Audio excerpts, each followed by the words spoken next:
The cathedral's stone walls pressed in on Emily as she stared at the crumpled letter in Julian's hand. Through the heavy doors, she could hear the restless murmur of 400 guests, the click of camera shutters, the whispered speculation growing louder by the minute. "He's really gone," she whispered, her voice hollow. Julian's jaw tightened as he folded the letter. "Yes." The single word carried more weight than any apology. Emily's legs threatened to give out, her custom Vera Wang gown suddenly feeling like a costume from someone else's life. The diamonds in her hair caught the dim light, mocking her with their sparkle. "Miss Carter." The wedding coordinator appeared in the doorway, her professional mask cracking. "We need to make a decision. The guests are asking questions. Mrs. Hayes is demanding to know what's happening." Emily closed her eyes. She could picture it. Patricia Hayes, ice queen of Manhattan society, calculating how to spin this disaster.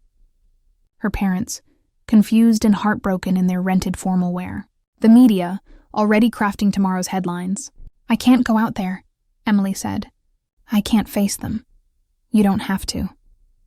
Julian's deep voice cut through her panic. She looked up at him, really looked at him for the first time.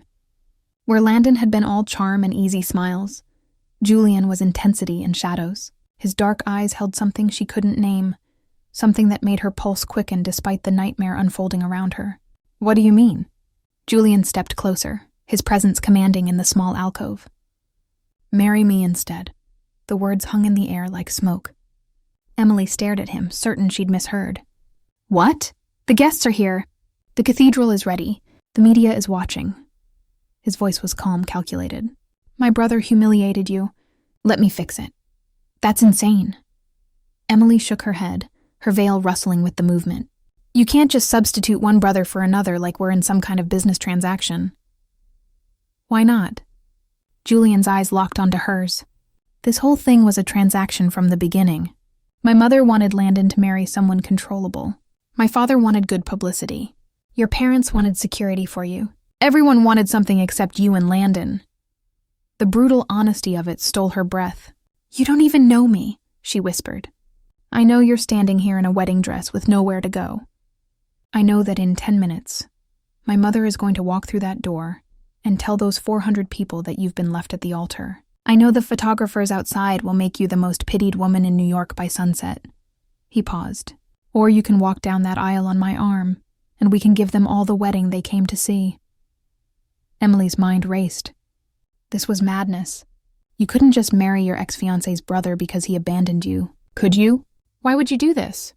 she asked. "What do you get out of it?" Something flickered in Julian's expression, something dark and complicated. "Let's just say I have my reasons for wanting to disrupt my mother's plans." Before Emily could respond, Patricia Hayes swept into the alcove like a storm in Chanel.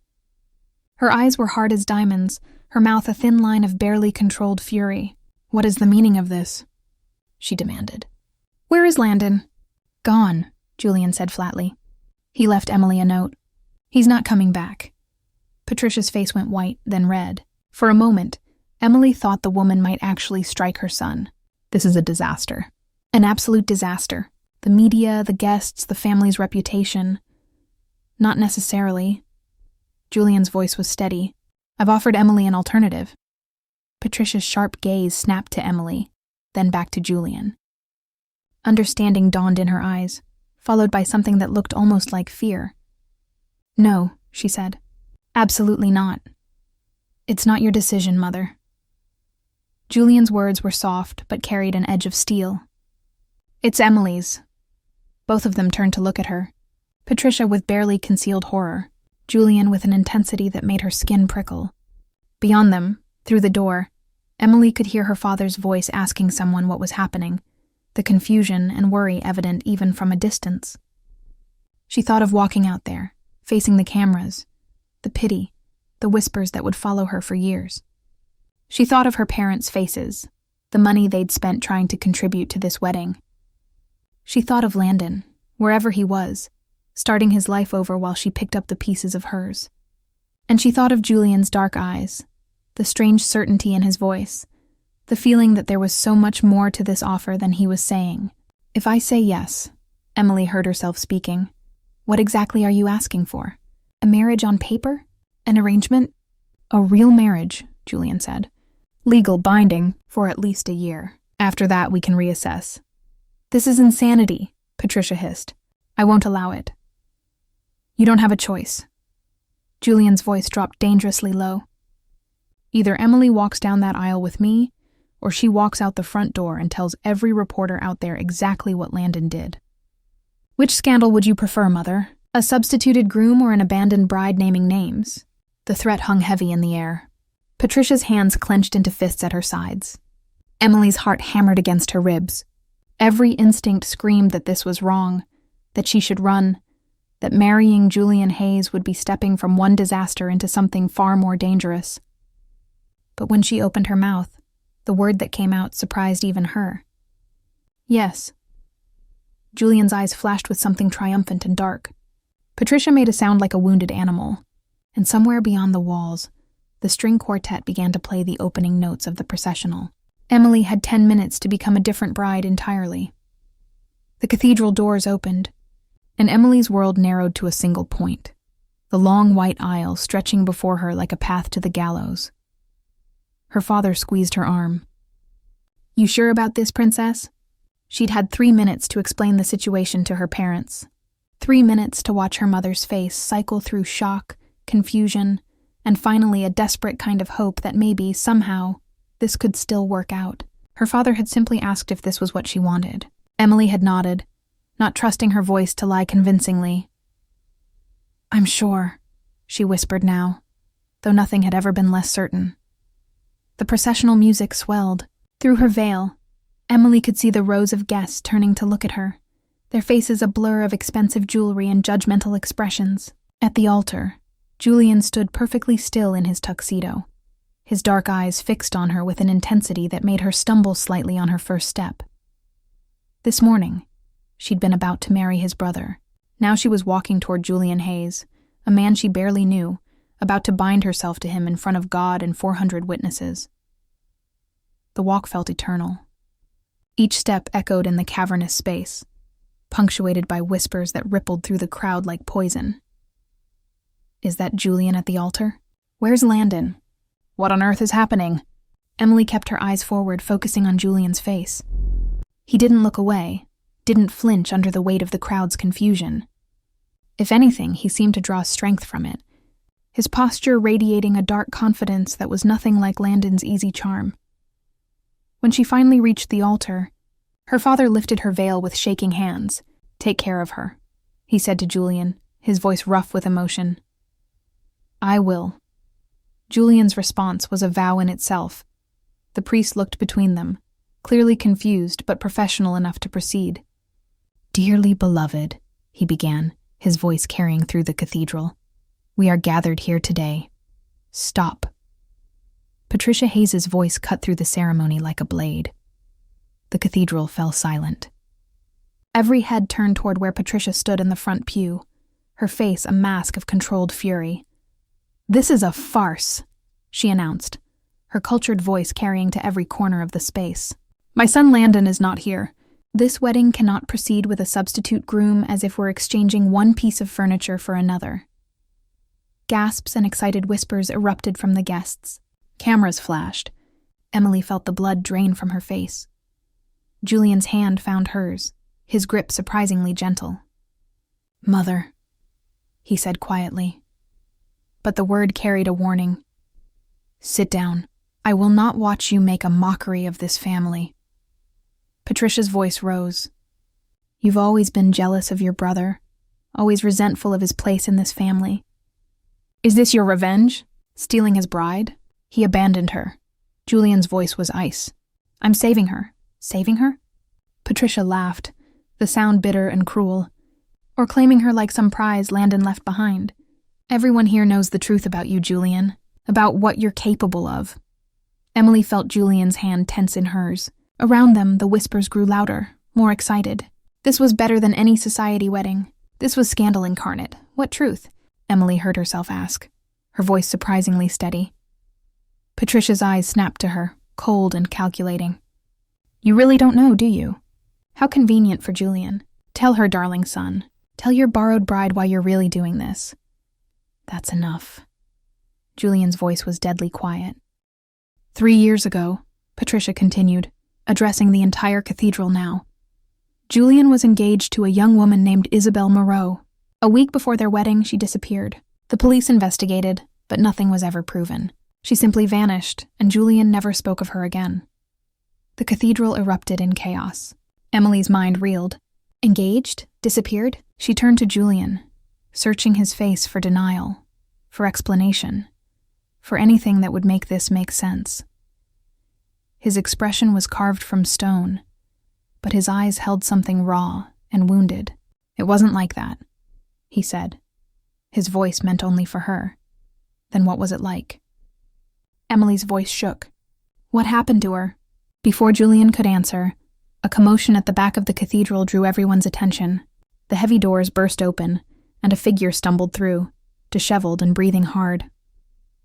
Landon. He stood in the doorway, his tuxedo rumpled, his hair a mess, his face pale and desperate. Stop, he called out, his voice breaking. Stop the wedding. I made a mistake. Emily, I'm sorry. I'm so sorry. I panicked, but I'm here now. I want to marry you. The silence that followed was absolute. Emily stood frozen between the two brothers, her wedding dress suddenly suffocating, her veil heavy as iron. Landon's eyes were pleading, filled with the charm and vulnerability that had made her fall in love with him in the first place. Julian's hand was still in hers, his grip now tight, almost painful. When she dared to glance at him, the look on his face stopped her heart. It wasn't anger or jealousy. It was something far more devastating. It was resignation. Emily. Landon walked down the aisle, ignoring the gasps and whispers. His eyes locked on her. I know I hurt you. I know I don't deserve forgiveness. But I love you. I've always loved you. I got scared of all this, of the pressure of failing you. But running away was the real failure. Please, give me another chance. He reached the altar, standing just feet away, his familiar face open and vulnerable. The man she'd planned to marry. The man she'd loved. Emily looked from Landon to Julian. One brother offered comfort, familiarity, a return to the fairy tale she'd believed in. The other offered darkness, secrets, and a dangerous unknown that called to something deep inside her she hadn't known existed. The entire cathedral held its breath. Emily, Landon whispered, come back to me.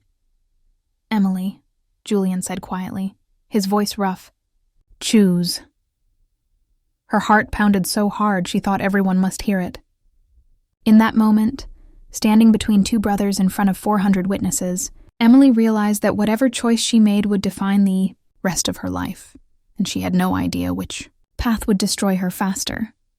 Emily's voice cut through the cathedral's suffocating silence like a knife. No. Landon blinked, confusion spreading across his handsome face. What? No.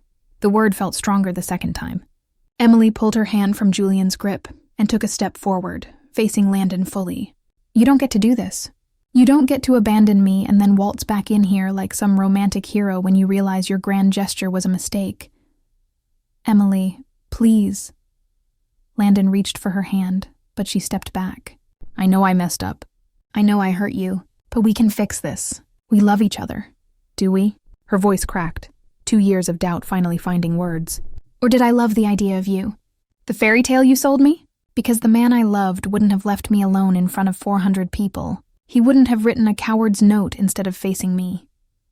Tears streamed down her face, ruining her perfect makeup. But she didn't care anymore. The cathedral, the guests, the media, it all faded into background noise. I was scared, Landon said desperately, of the commitment, of the responsibility, of becoming the man everyone expected me to be. But I'm here now. That has to count for something. It counts for you running back when the reality of your choice hit you. Emily's voice hardened. But I'm not a safety net, Landon. I'm not something you get to put down and pick up when it's convenient. She turned to Julian, whose face remained unreadable, though something flickered in his dark eyes. And you offered me a business arrangement, a transaction to save face. That's not a marriage either. Julian's jaw tightened. I offered you a choice. No. Emily shook her head, her veil cascading around her shoulders. "You offered me an escape. That's not the same thing." The cathedral erupted in whispers again, but Emily ignored them. She looked up at the altar, at the priest who stood frozen in confusion, at the elaborate flowers and crystal chandeliers that suddenly seemed obscene in their excess. "I'm not marrying either of you," she announced. Patricia Hayes stood abruptly. "Young lady, you cannot just—" "Yes, I can." Emily's voice rang out clear and strong. "I can walk out of here. I can face the cameras and the reporters and tell them the truth. That I almost married into a family so dysfunctional that one brother runs away, and the other one proposes marriage to a stranger to prove some point to his mother." She turned to address the entire cathedral, her voice steady despite her shaking hands. "I came here today to marry a man I thought I loved. I was wrong. But I won't compound that mistake by marrying for pride or fear or revenge." The guests stared at her in shocked silence. Emily caught sight of her parents in the front row, her mother's hand covering her mouth, her father's eyes shining with something that looked like pride. "Emily, wait." Julian's voice stopped her as she gathered her massive train, preparing to walk down the aisle alone. "You're right, about all of it. But let me tell you something true before you go." She turned back, surprised by the raw honesty in his tone. "My mother was right," Julian said, his voice carrying through the cathedral. "About Isabel. We were engaged 3 years ago. She was beautiful, ambitious, perfect by society's standards. But she wasn't real. None of it was real. A week before our wedding, I found out she'd been having an affair with my business partner. They'd planned the whole thing. Marry me, divorce me within a year, take half my personal fortune." He paused, his hands clenched at his sides. "When I confronted her, she disappeared. Not because I did anything to her, as my mother loves to imply, but because she and her lover fled to Monaco with the money they'd already stolen from my accounts. The police never found them because they didn't want to be found, and I never spoke of it because I was ashamed that I'd been so blind." The cathedral was deathly quiet now. Emily felt her anger softening, replaced by something more complicated. "So when I saw you standing in that alcove," Julian continued, his eyes locked on hers, "abandoned and humiliated by my brother, I saw myself 3 years ago. I saw someone who deserved better than the hand they'd been dealt. And yes, I saw an opportunity to disrupt my mother's endless machinations. But I also saw something else." "What?" Emily whispered. "Someone real." The words were barely audible. "Someone who paints because she loves it, not because it's fashionable. Someone who came from nowhere and refused to be crushed by this world of artificial smiles and calculated moves. Someone worth saving even if she doesn't need saving." Emily's breath caught. Beside Julian, Landon looked between them, his expression crumbling as he realized he'd already lost. "I'm not offering you a transaction anymore," Julian said quietly. "I'm offering you time. 6 months. Live in the Hayes mansion as my wife in name only. No expectations, no pressure. Use our resources to build your art career properly, not as someone's trophy wife. And at the end of 6 months, if you want to walk away, I'll give you a divorce and enough money to start over anywhere in the world. And if I don't walk away..." The question escaped before Emily could stop it. Julian's lips curved into something that wasn't quite a smile. "Then we figure out what happens next. Together." Patricia made a sound of outrage, but Richard Hayes placed a hand on her arm, silencing her. The entire cathedral seemed to lean forward, waiting for Emily's response. She looked at Landon, at the boy who'd promised her forever, but couldn't handle a single day. Then at Julian, the man offering her 6 months with no promises at all. "One condition," Emily said. Julian raised an eyebrow. "Name it. You tell me the whole truth. About Isabel. About why your mother is so afraid of you. About what you're really getting out of this arrangement. No more secrets." Something dark and pleased flickered across Julian's face. "Deal." Emily took a shaky breath. This was insane. Utterly insane. But no more insane than anything else that had happened today. "Then I'll marry you." She turned to the priest. Today, now, with all these witnesses watching, the cathedral exploded into chaos. Landon's face went white, then red. Patricia looked ready to faint. Richard Hayes actually smiled. And Jessica, still standing among the bridesmaids, gave Emily a slow nod of approval. Julian extended his hand, and Emily took it. His skin was warm, his grip firm and steady in a way Landon's had never been. "You're making a mistake," Landon said, his voice breaking. "He's not who you think he is, Emily. He's dangerous. Then I'll be dangerous too," Emily cut him off. "Maybe that's exactly what I need to be." The priest cleared his throat nervously. "Shall we, continue with the ceremony then?" "Yes," Julian and Emily said in unison. As the priest began again, Emily felt the weight of 400 pairs of eyes on her back. The media would have a field day. The society pages would never let this go. Her life had just become infinitely more complicated. But for the first time since this morning, she felt like she was making her own choice. Not following a fairy tale, not running from fear, but walking deliberately into the unknown with her eyes wide open. The priest's words washed over her. Julian's responses were steady and sure. When it came time for her vows, Emily's voice didn't waver. And when Julian lifted her veil and kissed her for the first time, sealing their impossible bargain, Emily felt something electric and terrifying spark between them. This wasn't the wedding she'd planned. But as they walked back down the aisle together, past Landon's devastated face and Patricia's fury, past the confused guests and flashing cameras, Emily realized something crucial. She'd just married a man with dark secrets and dangerous edges. A man who might destroy her, or save her, or both. And she couldn't wait to find out which. 3 months had passed since the wedding heard around New York. Emily stood in what was now her studio, the converted east wing of the Hayes mansion, watching rain streak down floor-to-ceiling windows that overlooked the estate's sprawling gardens. Her latest painting, a dark abstract of tangled limbs and shadowed faces, leaned against the wall, still wet. Footsteps echoed in the hallway. She knew without turning that it was Julian. She'd learned the cadence of his walk, the way he moved through the house like a ghost, present but never intrusive. "Your mother called again," Emily said without turning around. "4th time this week. Ignore her." Julian's voice was closer than she'd expected. "You usually do." Emily finally turned, finding him standing just inside the doorway, his suit jacket discarded, his shirt sleeves rolled up. 3 months of marriage, and she still felt her pulse quicken when he entered a room. It was infuriating. They'd kept their bargain. Separate bedrooms, polite distance, public appearances when necessary, playing the happy newlyweds for the cameras that still followed their every move. In private, they circled each other like dancers learning a complicated routine, careful not to get too close. But lately the distance had been shrinking. "I saw Landon today," Emily said, watching for Julian's reaction. "At the gallery opening." Julian's expression didn't change, but something flickered in his eyes. "How is my dear brother?" "Miserable. Drunk. He cornered me in the champagne room and told me I'd made the biggest mistake of my life marrying you." Emily paused. "He said you destroyed Isabel. That she didn't run away. That you paid people to make her disappear." "And you believe him?" Julian's voice was carefully neutral. "I don't know what to believe." Emily set down her paintbrush. "That's the problem, Julian. We've been married for 3 months, and I still don't know who you really are. You keep your promises. You're unfailingly polite.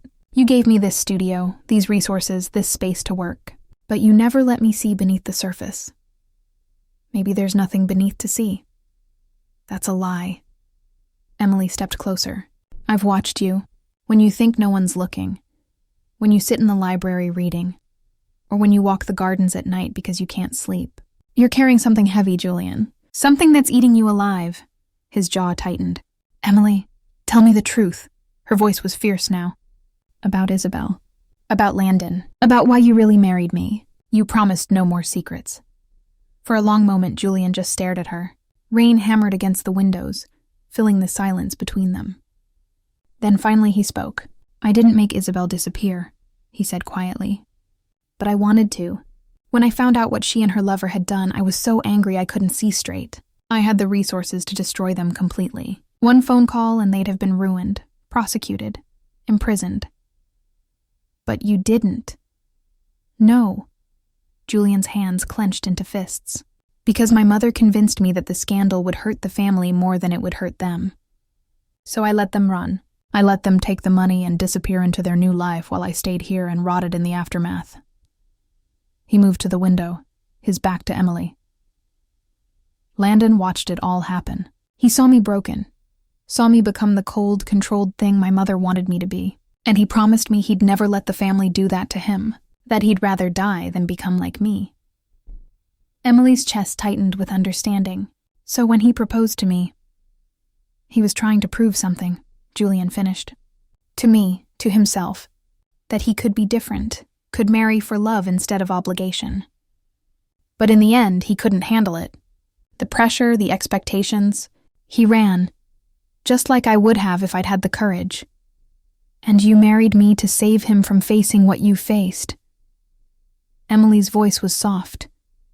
The public humiliation, the family's disappointment, you took it all on yourself instead. Partially. Julian turned back to her, and the look in his eyes made her breath catch. But that's not the whole truth. Then tell me. I married you because from the moment I met you at that first family dinner, I couldn't stop thinking about you. The words came out raw, unguarded. You were supposed to be Landon's girl, off limits. But I'd watch you at those gatherings. See how you lit up when you talked about your art, how you refused to pretend to care about trust funds and social climbing. You were real in a world of artificial people, and it drove me insane. Emily's heart pounded. Julian. When I saw you in that alcove, abandoned and humiliated, part of me was devastated for you. But another part, the darker part, was relieved, because suddenly you weren't off limits anymore. Suddenly, I had a chance, even if it was built on my brother's betrayal and your heartbreak. He stepped closer. I'm not the good guy in this story, Emily. I'm the brother who wanted his sibling's fiancé and saw an opportunity in disaster. The confession hung between them like smoke. Emily should have been horrified, should have run. Instead, she found herself moving toward him. You want to know something? She whispered. These past 3 months, living here with you, I've thought about you more than I ever thought about Landon in 2 years together. You scare me, Julian, but you also make me feel more alive than I've felt in my entire life. Julian's eyes darkened. Emily, the studio door slammed open. Patricia Hayes stood in the doorway, her face white with fury, a manila folder clutched in her hands. You need to see this, she said to Emily, her voice shaking, before you make an even bigger fool of yourself. She threw the folder onto the floor between them. Photographs spilled out, glossy and damning. Emily knelt down, her hands trembling as she picked up the first one. It showed Julian in a restaurant, leaning across a table toward a beautiful dark-haired woman. The photo was dated from 2 weeks ago. Another showed them leaving together, his hand on her back. A third showed them entering a hotel. Her name is Sophia Laurent, Patricia said coldly. Julian's been seeing her for the past month. Every Tuesday night when he tells you he's working late. Emily looked up at Julian, searching his face for denial. He stood frozen, his expression carefully blank. Is this true? Emily's voice broke. Have you been seeing someone else? It's not what it looks like, Julian said. That's what they all say. Patricia's voice was triumphant. My son is incapable of genuine feeling, Emily. You were a convenience, a way to thumb his nose at family expectations. Just like Isabel was. He collects broken things and discards them when he's bored. Emily stood, the photographs falling from her hands. 3 months of careful distance, of building trust, of feeling something real growing between them, and it was all a lie. Emily, listen to me. Julian reached for her, but she jerked away. Don't touch me. Tears burned her eyes. I was so stupid. I actually started to believe this could be real, that you were different from Landon. But you're worse. At least he was honest about being a coward. Sophia is... I don't care who she is. Emily's voice rose. I don't care about your excuses. We had a deal, Julian. 6 months. But I'm done. I'm filing for divorce tomorrow. Emily, please. For the first time since she'd known him, Julian's control cracked. His voice was desperate, his hands shaking. Just let me explain. Explain what? That I was convenient? That I was another broken thing you collected? She laughed bitterly. You know what the worst part is? I was starting to fall in love with you. And you must have known. You must have seen it and just kept playing your game. She pushed past Patricia, past Julian's reaching hands, out into the hallway. Behind her, she heard Julian call her name, heard Patricia's cold laughter. Emily ran through the mansion's corridors, her vision blurred with tears, until she reached her bedroom. She locked the door and sank against it, her body shaking with sobs. Her phone buzzed. A text from an unknown number. She almost ignored it, but something made her look. The message contained a single photo and a line of text. The photo showed Sophia Laurent, but she wasn't leaving a hotel with Julian. She was wearing a hospital gown, sitting in what looked like a cancer treatment center. The text read, "Ask your husband about his sister." A friend sister. Emily's world tilted. Julian had a sister? Emily stared at the photo on her phone until the screen went dark, then lit it again. Sophia Laurent in a hospital gown, looking tired and sick, but smiling at whoever was taking the picture. Sister. A knock at the door made her jump. "Emily," Julian's voice was rough, urgent. "Please, let me in." "Go away. I can't. Not until you hear the truth. I've heard enough of your truth." But even as she said it, Emily unlocked the door. Julian stood in the hallway, his perfect composure completely shattered. His hair was disheveled, his eyes red-rimmed, his breathing uneven. In 3 months of marriage, she'd never seen him like this. "Sophia is my half-sister," he said without preamble. "My father had an affair 28 years ago with a woman in Paris. Sophia was the result. My mother found out about her when Sophia was 5. She made my father choose. Acknowledge his daughter and lose everything, or pay the mother off and never speak of it again." Emily's breath caught. "He chose the money. He chose his family. His legitimate family. That's what my mother called us." Julian's voice was bitter. "For years I didn't know Sophia existed.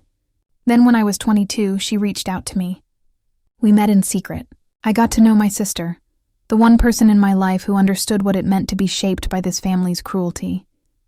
He moved into the room, his movements restless, caged. 6 months ago, she was diagnosed with stage 3 lymphoma.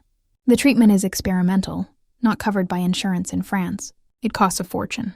She has no one else to help her. Our father won't even acknowledge she exists. Emily felt her anger crumbling, replaced by something achingly sad.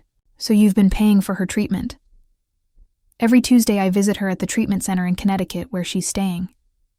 I told her about you, about the wedding, about everything. She made me promise to give you the full 6 months we agreed on, to not complicate things with truth you didn't ask for." Julian's voice cracked. "She didn't want to be another burden on you, another Hayes family secret. Your mother knew. It wasn't a question. My mother has always known. She hired a private investigator to follow me, hoping to catch me in an affair so she could use it to force an annulment. Instead, she found Sophia."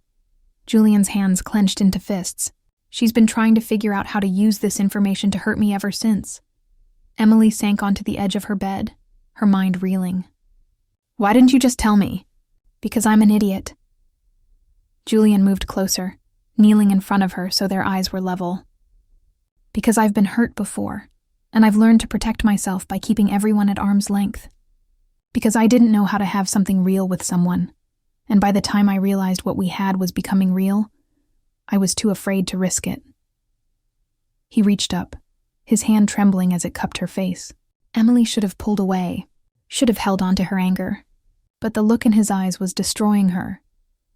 "I wasn't lying about wanting you," he said softly, "about thinking of you constantly, about feeling things I thought Isabel had burned out of me. Every moment we've spent together these past 3 months, every conversation, every accidental touch, it's all been real. More real than anything I've ever felt."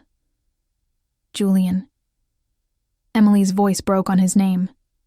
"I'm in love with you," he said, and the words seemed to cost him everything. "I fell in love with you before we got married, and I fall deeper every single day. And I know I have no right to ask for anything more than we agreed on, but I'm asking anyway. Stay. Not for 6 months. Not for a year. Stay because you want to. Because this broken, damaged thing between us is worth fighting for." Emily's tears spilled over, hot against her cheeks. "You're an idiot." "I know. A complete idiot for not telling me about Sophia. For making me think," she choked on the words, "I thought you were just using me. Playing some game with your mother. Never. Julian's thumb brushed away her tears. You were never a game, Emily. You were the first real thing I'd felt in years. I'm in love with you too, Emily whispered. And it terrifies me, because loving you means accepting all of this. Your family's dysfunction, your secrets, your sister dying in Connecticut, your ex-fiancé who might come back someday, your mother who will never accept me, your brother who I almost married. I know, it's a mess. The worst mess imaginable. So what do you want to do? Julian's voice was raw with hope and fear in equal measure. Emily leaned forward, resting her forehead against his. I want to meet Sophia. I want to help pay for her treatment. Not as your wife in a business arrangement, but as someone who cares about what happens to her. Emily, I want your mother to know she doesn't control us. I want Landon to understand I made my choice and I'm not changing my mind. She pulled back, meeting his eyes. And I want you to take me on an actual date. Dinner, conversation, holding hands like normal people instead of two damaged souls circling each other in this mansion. Julian's smile was tentative, broken, beautiful. A date, I can do that. And then, Emily continued, her voice strengthening, I want us to figure out how to be real. How to be messy and honest and scared but together anyway. No more secrets. No more protecting each other from the truth. No more secrets, Julian agreed. He leaned in slowly, giving her time to pull away. When their lips met, it was nothing like the ceremonial kiss at the altar 3 months ago. This kiss was fire and need and all the feelings they'd been holding back since the day they met. Emily's hands tangled in his hair, pulling him closer, and Julian's arms wrapped around her like he'd never let go. When they finally broke apart, both breathing hard, Julian rested his forehead against hers. I love you, he said again, like he needed her to hear it 100 times to believe it was real. I love you too. Emily laughed, the sound slightly hysterical. Even though you're impossible and your family is insane and I have no idea how we're going to make this work. We'll figure it out. Julian stood, pulling her up with him. Together. A loud crash from downstairs made them both jump. Shouting followed, angry and sharp. Patricia's voice and someone else. Someone familiar, what now? Emily asked. They rushed downstairs to find Patricia standing in the marble foyer, facing down Landon. Her younger son was drunk, disheveled, his eyes wild. You can't have her, Landon was shouting at Julian. She was mine first. You stole her. You steal everything I care about. Landon. Julian's voice was calm but firm. You need to leave. I need Emily to see the truth. Landon swung his gaze to her, and something in his expression made her blood run cold. He killed Isabel. I have proof. Private investigators. Bank records showing payments to people who make problems disappear. Your husband is a monster, Emily, and you're next. The foyer fell silent. Emily felt Julian tense beside her, felt the weight of Patricia's satisfied smile, felt the whole impossible situation crystallizing into a single crucial moment. No, Emily said clearly. He's not. Landon blinked. What? Whatever proof you think you have, whatever story you've convinced yourself is true, you're wrong. Emily stepped forward, placing herself between Julian and his brother. Isabel ran away with her lover after stealing money. Julian let them go, and he spent the past 3 years being punished for it by your mother, by you, by everyone who wants to believe he's a monster because it's easier than accepting that good people can be broken by bad things. Emily, you don't understand. No, you don't understand. Her voice was fierce now, protective. I know Julian in ways you never did. I know his secrets, his pain, his capacity for love, and I choose him. Not because I'm naive, not because I'm fooled, but because I see who he really is. Can you say the same? Landon's face crumbled. I loved you. You loved what I represented. An escape, a fresh start. But you didn't love me enough to stay. Emily's voice softened. And that's okay, Landon. You weren't ready. Maybe you never will be. But you need to let this go. Let me go. For a long moment, Landon just stared at her. Then slowly he nodded. I hope he deserves you, he said quietly. I really do. He turned and walked out, leaving the foyer door open behind him. Rain blew in, cold and cleansing. Patricia moved to follow him, but Richard Hayes appeared from the shadows, placing a hand on his wife's arm. Let him go, Richard said. Then surprisingly, he looked at Julian and Emily. Both of them. "Let them both go!" Patricia's face was a mask of fury, but she said nothing as Richard guided her away, leaving Julian and Emily alone in the foyer. Emily turned to Julian, finding him watching her with an expression of wonder and disbelief. "You defended me," he said softly. "Of course I did." "You're my husband," she smiled. "My actual husband. Not an arrangement, not a transaction. Mine." Julian pulled her close, burying his face in her hair. "I don't deserve you. Probably not. But you're stuck with me anyway." Emily held him tight, feeling his heart beating against her chest. "We're going to be okay, Julian. We're going to be messy and complicated and real, but we're going to be okay. Together," he murmured. "Together," she agreed. Outside, the rain continued to fall, washing away the last remnants of the fairy tale Emily had once believed in. In its place was something harder, darker, but infinitely more true. A love built on honesty, on choice, on two broken people deciding they were worth fixing. 3 months ago, Emily had been left at the altar by a man who wasn't ready to love her. Today she stood in the arms of a man who loved her despite everything, because of everything. It wasn't the ending she'd planned, but it was the one she chose, and that made all the difference. 6 months later, at Sophia's remission celebration, Emily and Julian renewed their vows. This time there were no 400 guests, no society reporters, no elaborate cathedral. Just family, the real kind, the ones who'd earned their place through love instead of obligation. And when Julian kissed his wife, Emily knew with absolute certainty that she'd made the right choice. Not the safe choice, not the easy choice, but the true one. The end.